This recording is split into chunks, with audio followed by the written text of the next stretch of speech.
You're listening to episode 304 of the Small and Supercharged podcast with Ria Freeman. So on today's podcast, we're joined by Steph Giordano.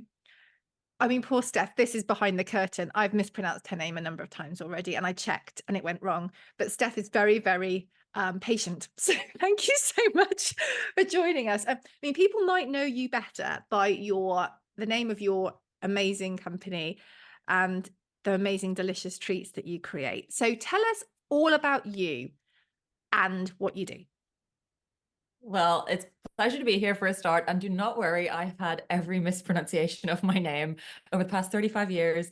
You would not believe. But yes, most people probably know me better as Baked by Steph. So I have a bakery. I don't know if I want to call it a bakery. I think what we do is quite niche. It's way more than a bakery. Like, I think a bakery, like you're going for like a bun. Yeah. You're not a buns. People think that we make, cakes. Well, we do make cakes, but it's not a bakery in the traditional sense. What we really focus on are Instagrammable treats that make you say, wow, is that a biscuit? Is that a macaron? Is that an insult in biscuit form? Literally. I think you're referencing our custom message boxes. One thing that we've become really known for over the past 5 years. We make message boxes out of cookies, so they're edible messages. And you would not believe the messages that some people send each other. So we've become really well known for them, and they're so fun. But that's what it's all about. I really set out to make a brand that's fun, it's not baking in the traditional sense. We make macarons, cakes, and biscuits, hand-iced biscuits, but the emphasis, I promise you they all taste delicious, but the emphasis is on the design. It's a design-led baking studio. Shall we call it that? A baking studio. Yeah. Brilliant. It's brilliant. I have sent your biscuits to people before, and not the offensive ones. But you never know the way the week's going to turn out, do you? Brilliant. They're so fun and so different. So how did you get into this? Have you always had a passion for baking and baked goods, or what made you think this was a good business? Very honestly, this was a total happy accident. So I have always loved baking, for sure. I grew up with a mum who, any party we went to, guaranteed she was making the cake. Do you remember the Barbie cakes of the 90s where you'd make the dress, the Barbie would be in the middle? Yes. That's what I grew up with. And I was so used to turning up to parties or events, and mum would walk in and she'd open the box and everyone would go, oh my God, that's amazing, or wow, or we don't want to cut it. She was so talented. So I think I've always loved the idea of being able to create something that a group of people can enjoy together, and that kind of unboxing moment of, wow, that's amazing, you made that. But it was always a hobby. I never set out with the intention of building a business around it. I actually studied fashion and fine art, and that was my background. And I was forging a career ultimately in web design, is where I kind of jumped off the career path and started Baked by Steph. But there's the design element there, which makes a lot of sense. Well, absolutely. I think, something that I'm super happy with is that I never knew what my medium would be, but I always knew I wanted a creative career. I never would have guessed it was cookies, but here we go. Instead of oil on canvas, it's royal icing on a biscuit. But this is what I always wanted, to find a way to show my creativity, and this is what I'm doing. And it was a happy accident in that, the name Baked by Steph, that was my Instagram handle of my hobby account. I never took a second to think about it being a business name. So yeah, it all started with essentially starting an Instagram page that I thought my mum and my sister and some friends might follow. I just wanted to document my baking journey. I think there was a year back in 2018 where I started taking baking more seriously, almost psychopathically. Like every night I was coming home and I was straight on YouTube, getting inspired by what other people, mainly in America and Australia, were doing, because their baking industry is insane. I was just like, I want to try everything. And I started getting a few DMs from friends of friends. They're like, hey, I've got a birthday coming up. Could you make the cake, or could you make some biscuits? And I would just do it for free. It was just a passion. I wouldn't even know what to have charged back then. Like £5 for a cake? Is that right? Wow. Oh, if only we'd have known you earlier. It's not £5 anymore. But eventually it got to a point where just, for reasons unbeknown to me, the Instagram account grew quite rapidly and quite big. And it got in front of Brown's Fashion, the fashion store, and they reached out. They'd seen that I'd made these Balenciaga sneaker themed biscuits. Why did I make them? I could not tell you. I saw something that day when I was out on my travels, and I thought, tonight I'm going to turn them into a biscuit, because that is how my brain worked at the time. And I iced them. I stayed up till 2 a.m. I was so proud of them. I photographed them. I put them on Instagram. 2 days later, I get an email. Hey, we're looking for really fun ways to invite people to London Fashion Week. We'd like to order 600, I can't remember the exact number, of those biscuits. Can you do them in a week? And I was like, no, I can't. I'm Wow. not set up for that. I tried to make it work. It's just, I couldn't. I didn't have the, I mean, technically from a food safety perspective as well, I wouldn't have been able to supply to a business. So I had to turn it down. But it was that moment that I thought, okay, because they told me what their budget was as well. And I thought, okay, there's something in this. I could potentially make a career out of doing something I absolutely love and get paid for it. So that's where it all began. And then did you, I mean, I think that that's a really interesting turning moment, isn't it? A turning point, sorry, when you think, you don't just think it's got legs, you've got someone saying, we will give you money. And I Yeah. imagine for 600 biscuits, not an insignificant amount, to do this thing you love.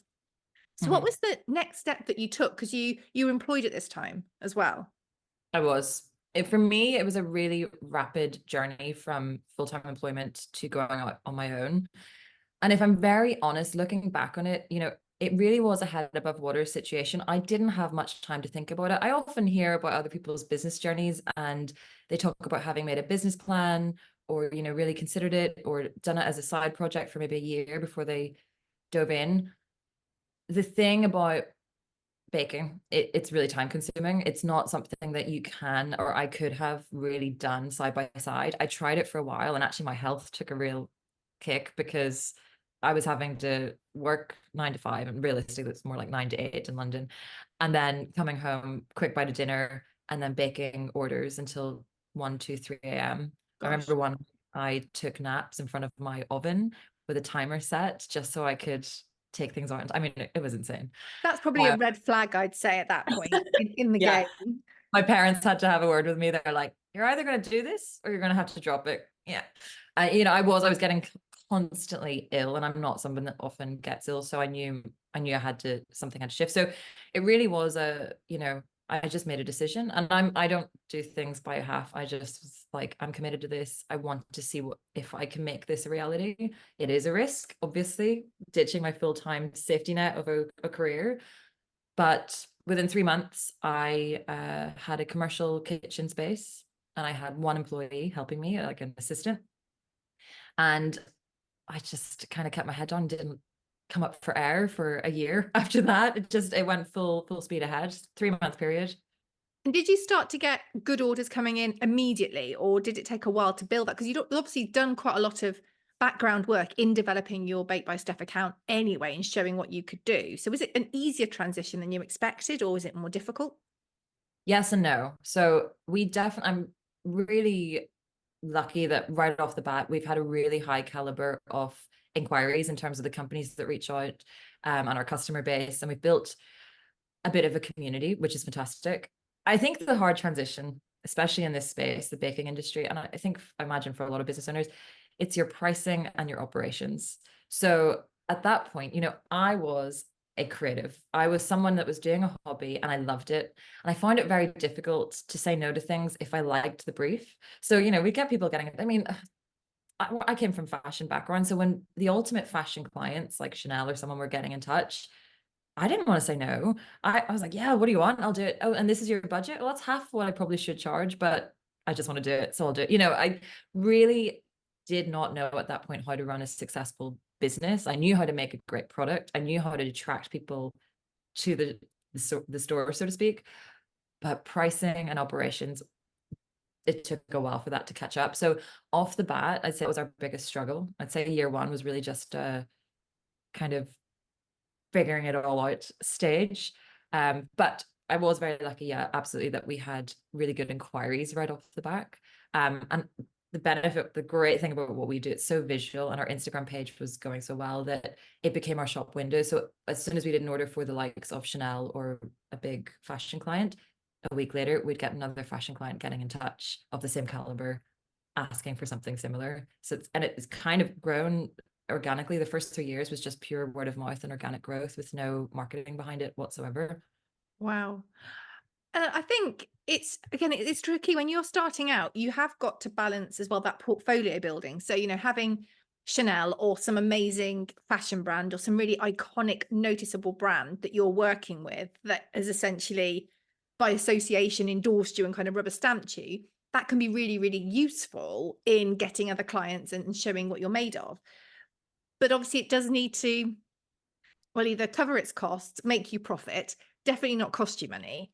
So how did you address those operational and costing issues? Because I think so many small businesses, particularly if you love what you're doing, really struggle with that. And especially when you're starting, you think, no, I need the work. I know of people who have taken on work and it's, the amount of time they've put into it versus what they got paid. It's not like, it's way less than minimum wage. How did you do Absolutely. that? Yeah, it's really tough. And it's something, I'd say pricing is something it's something I look at every single day. That is one of the biggest parts of my job. I'm very lucky now that I also have a head of operations that works alongside me and is actually much better at the pricing side of things than I am. I think number one is being very honest about your weaknesses and your strengths as a business owner. So I always knew that the pricing side of things was not my forte. It was not my strength. So it meant I would have to take a bit of extra care, and I asked for a lot of help. So the people around me that maybe own businesses or that are more financially inclined, I would ask their advice and I would take on board advice. I think that has been my biggest lesson as a business owner is there's no expectation that you absolutely have to do it all yourself. And that asking for help is not a sign that you can't. It's the sign that you're actually, it's a smart decision, obviously, to use the help around you. But in terms of very specifically, I think we have a lot of small bakery home bakers that follow the Baked by Steph brand, and that I would engage with a lot in the DMs. Pricing is the number one question that always comes up. It is a real struggle, specifically in this industry, because you're not really paying for ingredients, even though they have gone up. Oh my God, I could talk about that all day. Don't ask me the price of chocolate right now, but it's your time. It is a time intensive art form that you're creating. And the reality is, and I see the comments a lot on Instagram, people will post a beautiful biscuit that they've made and they'll say this is the price, and then someone in the comments will be like, sorry, I can buy a biscuit for £1 from Marks and Spencer's. Why would I pay that? And I think something very early on that I had to have faith in is that not everyone's going to be my customer. Yeah. I think at the beginning, what I was trying to say earlier is essentially I was saying yes to everything regardless, because I was so scared that if I say no, I won't make a sale next week, or it's a finite amount of orders. And the truth is, it's not. You just need to find your right audience. I do think there are a lot of people do that, especially when you start a small business. You're like in a kind of excited, well, you probably sugar-induced excitement, but that sort of like buzzy, oh my God, I'm excited. I want this to succeed so much. I have to say yes to everything because otherwise it won't succeed. Yeah. I think a lot of people do that. And I don't actually think it's a bad thing necessarily, because you do get to learn a lot through doing it and get to understand your audience and where your strengths lie. Absolutely. That first year of business was, and I say that from a privileged position of if things did go wrong, I had some funding behind me that was able to keep us afloat in those trickier months. But the learnings from that first year are the foundations of my business. The mistakes that we made, the orders that we said yes to and then realized that we made a loss on because we went over time, all of that is what has created the foundation of the business today. And that's all now documented, and we work very much off that. But yeah, I think just learning that a no here will be a yes somewhere else. Like I always try to remind myself of that. It's still something we have to contend with every single day when we get inquiries in. You see a big name come in the inbox and you're like, oh my God, they want to do an order with us. And then you look at their budget and you think, okay, well, this actually might have to be a sorry, we can't help. And it's disappointing, but you have to appreciate that will take out time of your production schedule. Baking is a time sensitive business. So you need to make sure you're pricing everything realistically. And you need to be looking at it every single day and make sure your overheads are covered. That's the main thing, you know, and the bigger you get, the more your overheads are going to be. Mm.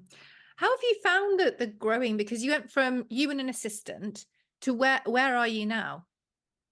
We are now a team of 15, which Wow. is crazy. I know. Every day I come in, I'm like, you're all here. There's so many of you. But yeah, so that has been, you know, the real baptism of fire. I think, you know, product wise, that's my forte. That's what I love doing. If I could just sit and make cookies all day long, I'd be the happiest person on the planet. But growing a team is a whole thing in itself. It's not just as simple as bringing people on board. It's finding the right people. It's getting everyone trained up. It's sharing your vision, because I think when a team is really solidified around a vision, everything is so much better. And I've definitely found that to be a real struggle over the past 5 years. I think at the very beginning, I was just hiring people left, right, and center because of the demand. I needed people in the team. But year 4, I kind of looked around and realized it was just me and then a team of people below me with no structure, with no management in place. And I was finding myself unable to do any of the strategy or partnership work because I was really just managing team related issues, or, you know, just the day-to-day stuff that comes up. It's a full-time job in itself. So yeah, growing a team has been a real lesson for me. But, you know, we've got to a team of 60 now. We have good management in place, and I think it's really important to build a team out that have a similar mindset to you, or that can really share in the vision and are passionate. And actually, I've always found when hiring, most people that we've hired have actually come from already following us on Instagram. They're Yeah. normally people that just get it because they already followed us. They already understood what we're trying to do. So my best hiring tactic is always a story post on Instagram. I'd say 90% of people in the bakery saw a story that we posted. It didn't come through any of the hiring platforms. But yeah, that you get more buy-in that way, I think. Do you think that's because your brand, obviously, you know, it's biscuits and baked goods, but it's quirky in the best possible way. It's out there, it's quirky, it's of the minute, it's tongue in cheek. I saw your Father's Day biscuits, and one of them, I think you had a competition, didn't you? And one of them was like a message, and then the dad just messages back that was basically my father. That he does that. I'll send him like War and Peace about something, and he'll go, and I'll be Yeah. like, thanks for that. What does that mean? I've asked you 6 questions. What does that mean? Um, so I mean, do you think it's important to have people that are as quirky and that really understand that target audience? Because it's not like you mentioned Marks and Spencer's earlier, like go and get a biscuit for £1 from Marks and Spencer's. Not necessarily the same audience. Yes, it's a biscuit, but that's not what your brand is. It's way more than that. It's way more than that. You know, the most common question we get asked when people receive our biscuits as gifts, they ask, is there a way I can preserve this? I don't want to eat it. Which, you know, in a way, I'm always like, just take a photograph and eat it, please. But I think that is essentially what we're all about. It is about the moment where you open the box and you laugh, you're like, oh my God, what? Or you're like, oh, that's so cute, or just, wow, I need to take a picture, I need to post this on Instagram. That is, you know, that is the whole point of it. And I'm so happy when someone finds something we do funny or they engage with it. That specific design you mentioned, you're absolutely right. I mean, so that was a happy Father's Day text message. It kind of looks Brilliant. like a message bubble popping up, and then the response from your dad is just thumbs up, okay. And it's a universal experience. I don't know if all dads in the world went to some kind of training school where they learned to have the most dry responses, but we all get it. And that design, that was not my design. That was from a girl called Rose in our team. Every seasonal gifting period, I give the team the opportunity to design their own box, and then everyone on Instagram, all of our followers and our subscribers, get to vote for which one is the winner, and then that gets made, and whoever's design gets made gets commission on that, on a percentage of all the sales. That's And I really think, cool. yeah, and it's actually been so successful in terms of you know, the designs they always work really, really well in terms of sales. But also, I do have a team of highly creative people around me. That is, you're absolutely right, that most people are attracted to work at Baked by Steph because they're also creative in themselves. Even if they're working in the packing department or they're in the head office, they're maybe not actually making. And they don't want to be a designer, but they do have talent. They're oozing talent from their fingertips. So it's good for them to also have an output. And I think as well, a real misconception with my brand, because my name's in it, Baked by Steph. A lot of people still reach out and they think it's just me, or maybe me and like one other person. But we're a full team, a very talented team as well. And it would not be where it is today if it weren't for the team. So I think getting them involved in as many things as possible is such a marker of success as well. And it kind of makes it more fun to work there as well, I think. No, definitely. So when you started, you obviously did orders when people asked you specifically. What was the first product that you had that was more like either a product that, normal people could personalize? Because you do so many. I'm going to get your Instagram up actually whilst we're talking, because I genuinely look at it like most days, because there's a really great stationery brand called Martha Brooke. I love Brooke. I love Martha Brooke stationery. She's awesome, but they've had some really funny personalizations put on notebooks. And whenever I see your personalizations as well, I think people are flipping awesome, aren't they? When they can go mad. And some of the things have genuinely made me laugh out loud or hold my hand to my face in shock, And we don't post the Sorry? worst ones. We only post the Instagram friendly ones.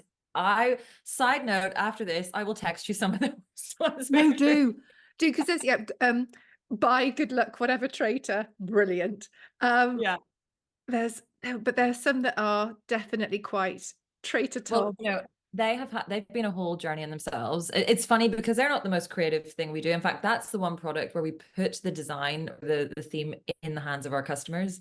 And to go back to your first question, that is actually, I think, to be honest, I actually don't remember what our first product ever was that we mass produced, but the cookie messages were one of them. But they were just off the shelf. It was either OMG, congrats. It was thank you, or it was happy B-Day. And I think that is always kind of the tone of voice for us. It was always like, it's not traditional. The whole point of the business was to create baked goods that were more from my generation, because I think what already existed, which is amazing, there are a couple of other businesses in this space, but they're maybe for an older audience.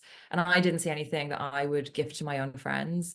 And my friends around me are building their own families, and they're all, they've got money to spend on gifting. But they're always looking for something unique, a bit different, a bit tongue-in-cheek, a bit off the moment, pop culture.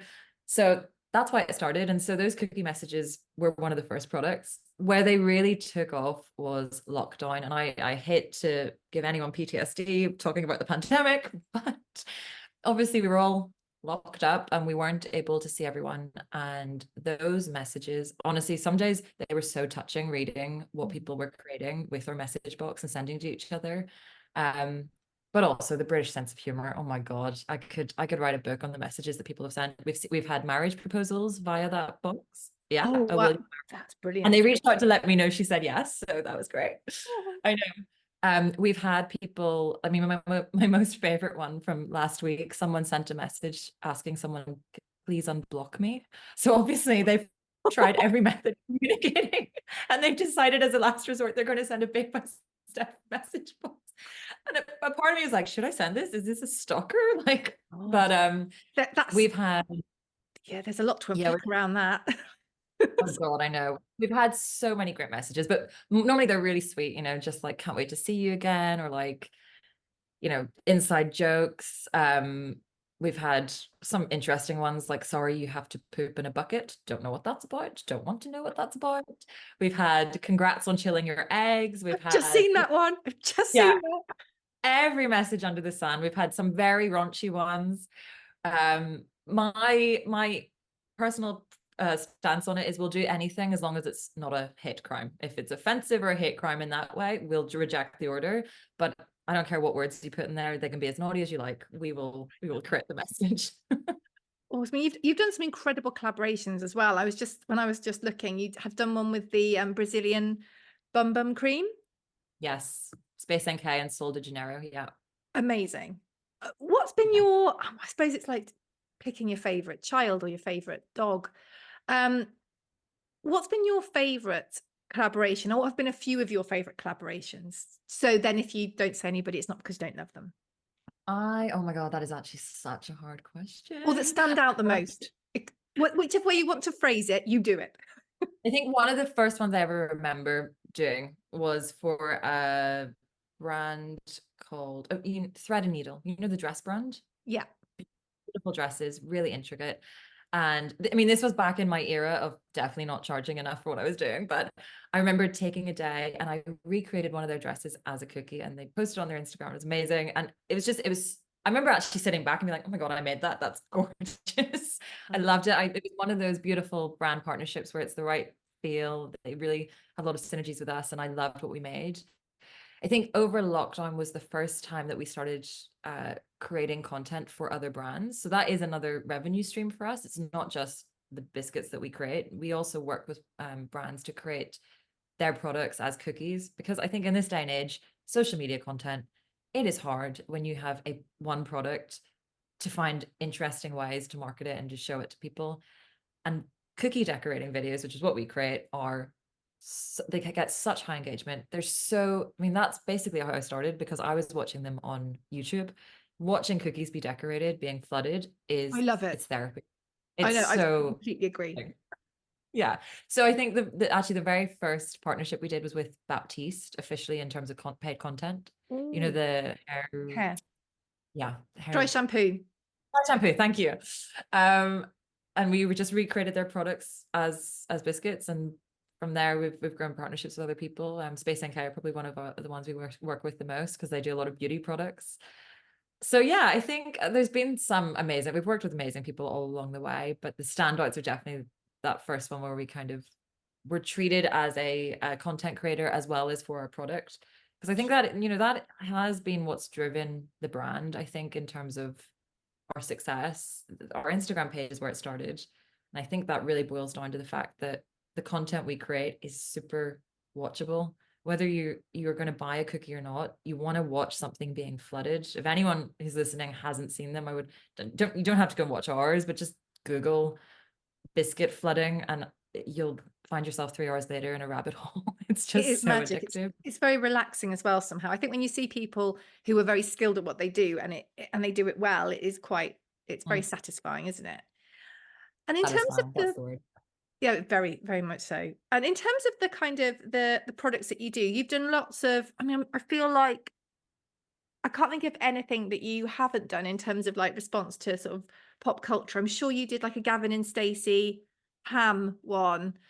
Have there been any of those that you've either loved doing, well, hopefully all of them, you were really surprised by the response, they went viral, any of those kind of standout creations? Oh, viral is such a good topic to talk around a bit, because very honestly, there have been maybe 2 or 3 moments in my journey that have just catapulted us overnight. They've kind of given us that big step forward. The very first one was, I don't know if you're familiar with a YouTube creator called Zoe Sugg. She's the Yes, Zoella. Zoella, Yeah. but now Zoe Suggs, yes. Yes. Absolutely. I have so much time for that woman, because she one day placed an order, Baked by Steph. And she reached out and she was like, I love this. And she posted it on her Instagram. I did not know she was getting in touch. This was not a collaboration. We don't do a lot of influencer send outs. I hadn't expected it. And then all of a sudden, I couldn't log into my Instagram. I was like, what's going on? My Instagram is just glitching. Basically, because she had posted one story on her Instagram page, our Instagram just went through I think we gained 10,000 followers in a couple of days. I mean, it was huge. Wow. And as part of that, because you definitely cannot determine the success of a business based on Instagram followers. Just, but the sales also matched in terms of the spike in sales of those 2 days. It was incredible. We basically went out of stock of most things because we weren't set up for it. And then the second time that happened was during lockdown. You may have heard of a little show called Bridgerton. Mm-hmm. And you may remember a certain Duke, Regé-Jean played, obviously the most gorgeous man on the planet of that time. Everyone was obsessed. And so we made another thing that we've become very known for are our face cookies. So we'll make anyone's face into a cookie. The idea is like you eat your own face and you're a total snack. We made his face as a cookie, and he then reposted it on his Instagram stories, which first of all, I was like, should I slide into his DMs? But You're right. I mean, that's an invitation. I think he was giving me the go ahead. No, But we, you know, again, in the space of a couple of days, again, I wish we'd been set up for the production because we were only able to make maybe 100 of them. We could have sold 2,000 really. But it really goes, the power of the right person reposting or buying into what you're doing is incredible. Obviously, you can do influencer send outs and hope that something sticks. But the truth of the situation is, I always regard them as unicorn moments. They weren't planned, they weren't expected. But when they do happen, they'll be few and far between, but they have the power to catapult you in front of a bigger audience, which I guess at the end of the day, that's the point. And we were absolutely overwhelmed. It was amazing. They are difficult to plan for, aren't they? Even if you the ones you've talked about, you kind of think, well, of course that would be a great hit. But you do lots of amazing cookies, lots of amazing designs of amazing people and situations, but they don't all have that impact, do they? No. And I think the best advice I ever got was we kind of split our design. So when we go through MPD and we're making new designs, we always consider it's split three ways. We have the bulk of it. So let's say the 60% is going to be our mainstream designs. They are not going to blow anyone's socks off. They're going to be like nice thank you messages. They're going to be a happy birthday box. They're going to be suitable for the masses. They're not going to offend anybody. They're going to be cute. They'll still be a Baked by Steph design. They'll still stay true to our ethos and our brand and be authentic in that way. There'll be something cool about them or a bit more modern. But then we have the let's say 30%, it's going to be a bit more off the moment. So it's on trend. It's probably not going to be a product that lasts for very long. So at the minute we're doing Taylor Swift themed boxes because she's touring the UK. They are flying off the shelves. We love Taylor Swift. But I know, probably once she stops touring, we'll see those sales go down a little bit. So that's kind of our 30% at the moment. And then we have the top 10, 15% where we just go effing mental. Like we're not going to make a lot of stock, but they're going to be the things that catch people's eye because they'll either shock you or they will make you laugh. There'll be something a bit more tongue-in-cheek, like for Mother's Day, we had a thanks for pushing me out of your vagina. Yes, I think I saw that and thought, brilliant. It's interesting because we obviously got some messages online where like, we think this is really offensive. And for God's sake. I know, I totally appreciate it, but my response to that would always be as nicely as possible. Then you shouldn't be following us because we're not the right fit. That is our brand. That is what we do. That scroll on by. It's technically accurate, so it's not actually offensive. And scroll on by. Scroll on by. Don't have to buy it. Why take time out of your day to write a comment when you could just unfollow and move on with your life? But that's kind of the point. Like we want to create a conversation. We want to create some discourse around things. We want to shock people or we want to make people go, what? That's a cookie? What?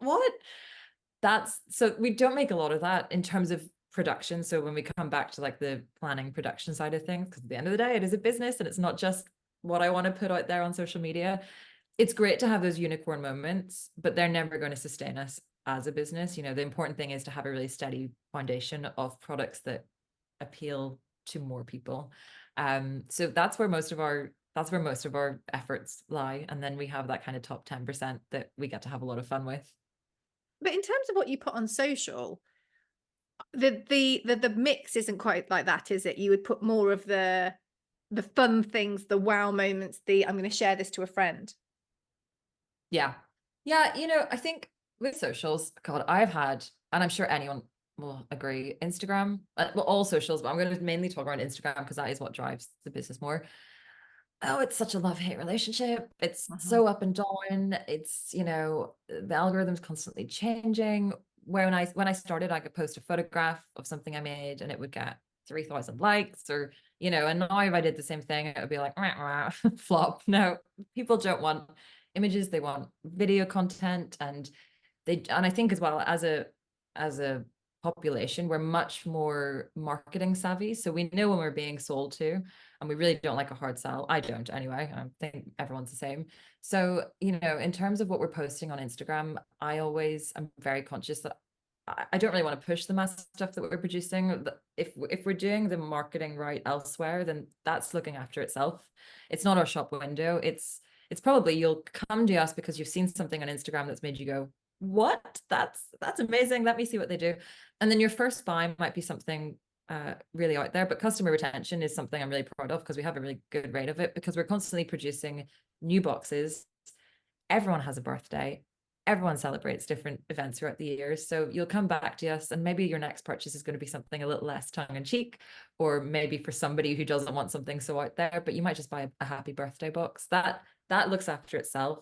If, as you know, Instagram really is about putting our best foot forward, or our craziest foot forward sometimes. So yeah, we don't put everything on there. Honestly, I wouldn't have time to put everything on there if I put everything we created on Instagram. But yeah, the focus is definitely a lot more on that, like 10% craziness. I mean, one of our best engagement posts ever was, do you remember when Rihanna announced her pregnancy and she kind of went onto the New York Bridge somewhere and she had her belly out? She was just like in her Yes. pregnancy, glorious pregnant woman. She was amazing with the big pink puffer jacket. I just stayed behind work one night. This was not an order. No one paid me for it. I just thought, I'm going to make that a cookie. I stayed behind for a few hours, posted on Instagram, didn't think about it. Next day, I was like, whoa, people love that. No one can buy it. I'm not selling a product, just selling our creativity. Yeah. Yeah, I think it's really good to say about the love-hate relationship with Instagram, because I really think everybody has it, even people. I mean, your account is amazing, and it's huge, it's amazing, the content's brilliant. But it's still really easy to become disheartened when you've put work into something. It's got all the kind of DNA that it should be doing really well as a post, and it's just sort of mediocre. Yeah.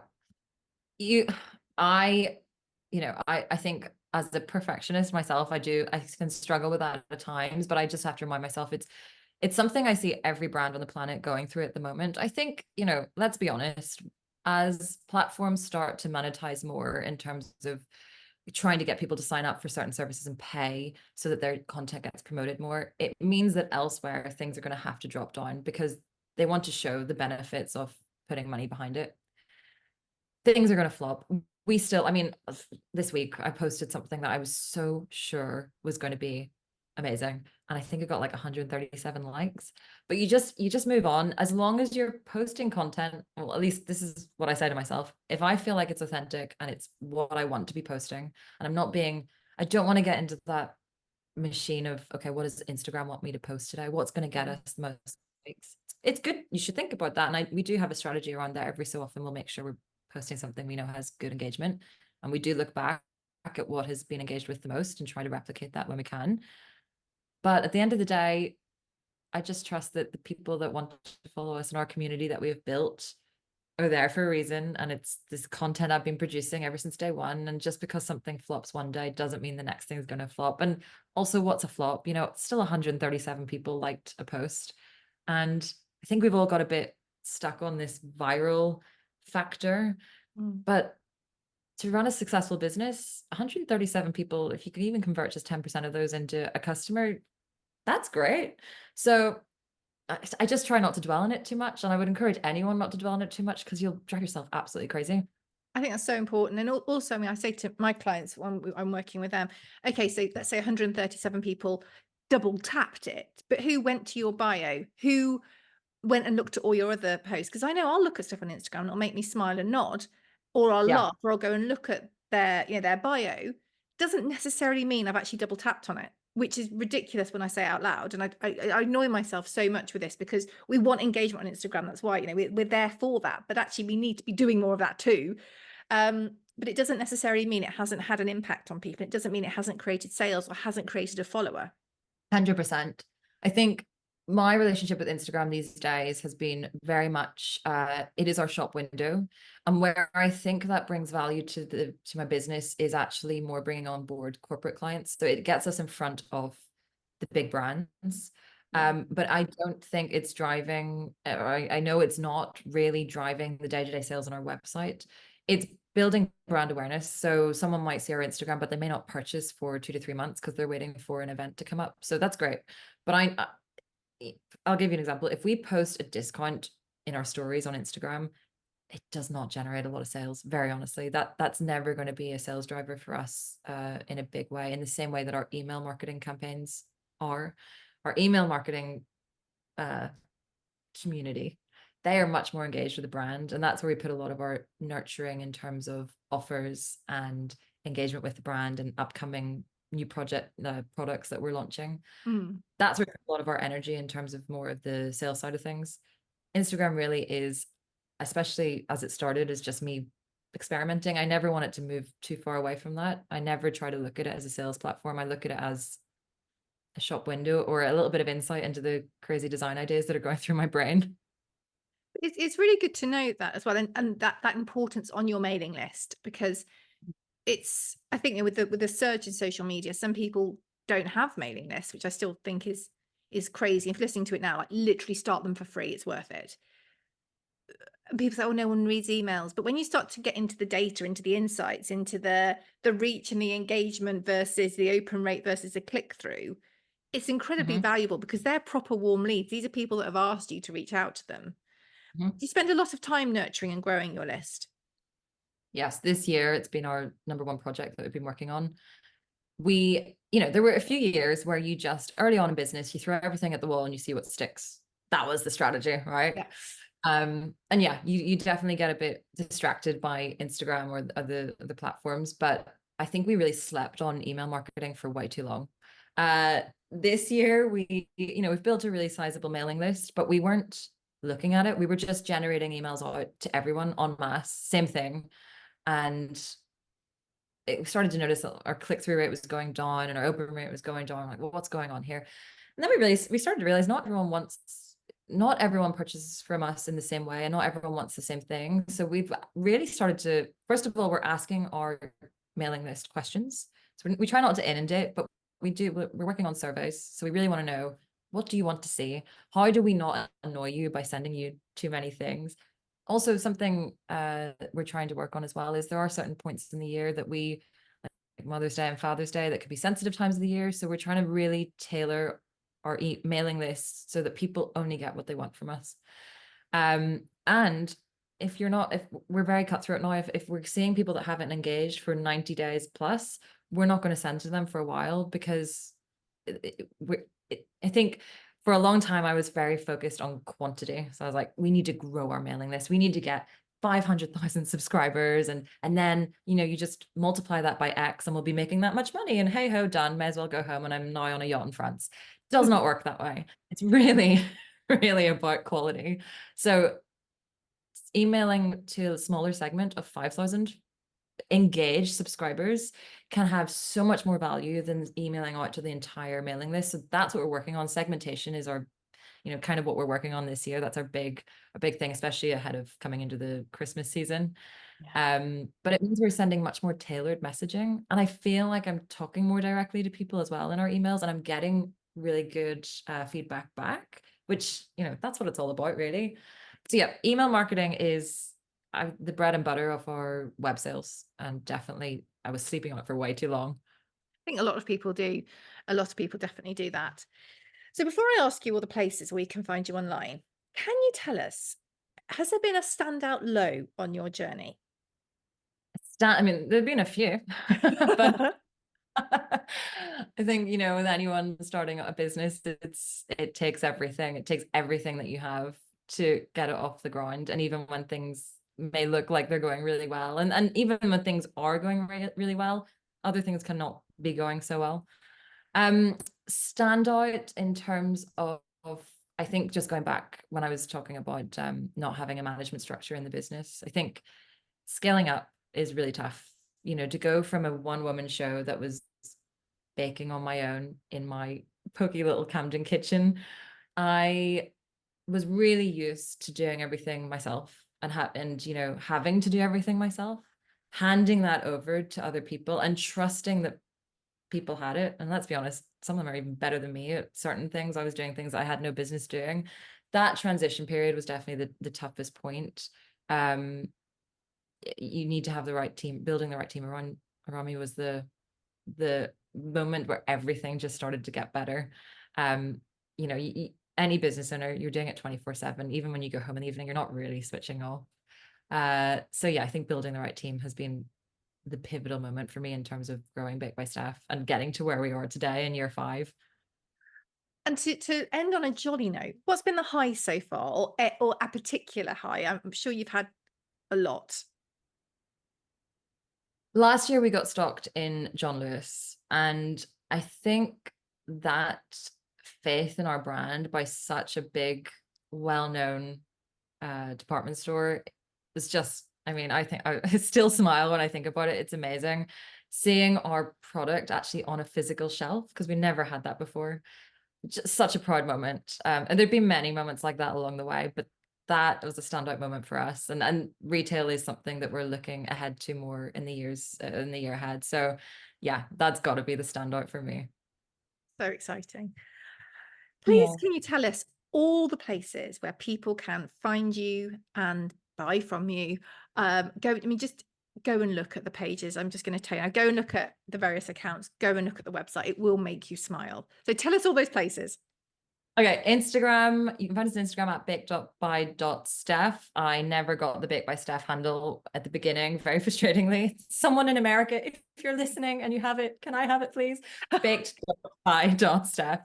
We're on TikTok as well, just Baked by Steph, and we're actually on YouTube as well, also Baked by Steph. Where if you're a physical shopper and you want to get your hands on a physical product and you don't want to go online, we're in John Lewis and Selfridges and Harvey Nichols. And yeah, I think that's everywhere. If we're anywhere else, let me know. Amazing. Is there anything else you'd like to add before I let you go and be creative and brilliant? Well, first of all, just thank you so much for having me on. I was just saying to you at the beginning, but I actually love listening to your podcast, and I've got some great insights from everything that you've kind of been talking about over the years. So I hope obviously today some of the stuff we've touched on can inspire or help somebody else think starting 100%. a business. Yeah, it's not easy. It's not for the faint-hearted, but it's so rewarding. I can't believe I'm sitting at year 5, and we're by no means out of the woods entirely, but I'm really proud of what I've built, and I love that I've been able to come on here and share it with you and a few other people. So yeah, thanks so much for having me on. Well, thank you. It's been an absolute pleasure. Thanks.